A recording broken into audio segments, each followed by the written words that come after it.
સુરતના કતારગામ વિસ્તારમાં પ્રેમીએ દગો આપતા પ્રેમિકા આત્મહત્યા કરી તે પહેલા જ તેને ટ્રાફિક બ્રિગેડના જવાન દ્વારા બચાવી લેવામાં આવી હતી।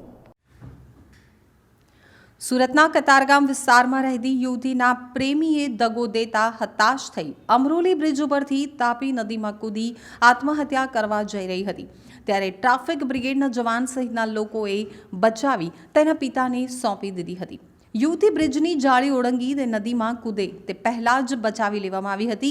યુવતીને પ્રેમી પરિણીત હોવાની જાણ થતાં હતાશ થઈ આપઘાત કરવા નીકળી પડી હતી। પોલીસ મહિલા સુરક્ષા મેમ્બર જલ્પા સોનાણીએ કહ્યું કે તેઓ પોતાની મિત્ર સાથે મોપેડ ઉપર જઈ રહ્યા હતા। આ દરમિયાન યુવતીને તાપી નદીના બ્રિજ ઉપરની ગ્રીલ ઉપર ચડતા જોઈ હતી એટલે તાત્કાલિક દોડી જઈને તેણીના પગ પકડી રોકી હતી। આ દરમિયાન ફાયર બ્રિગેડ અને ટીઆરબીના જવાનો તથા અન્ય લોકો પણ દોડી આવ્યા હતા। બાદમાં યુવતીનું કાઉન્સેલિંગ પણ કરવામાં આવ્યું હતું।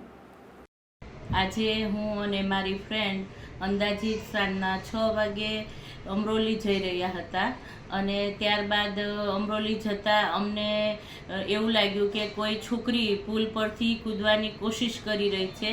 તે જણાતા અમે ગાડી સ્ટેન્ડ કરી અને જોયું તો એ તાપીમાં કૂદવા જઈ રહી હતી અને અમે ફટાફટ એના કપડાં અને પગ પકડી અને થોભી રાખી। ત્યારબાદ બૂમાબૂમ કરી અને લોકોને મદદ માટે બોલાવ્યા અને લોકોની મદદથી અને ફાયર બ્રિગેડની ટીમની મદદથી એ છોકરીનો બચાવ કરવામાં આવ્યો। ત્યારબાદ કતારગામ પોલીસની મદદ લઈ અને છોકરીના પરિવારને સોંપવા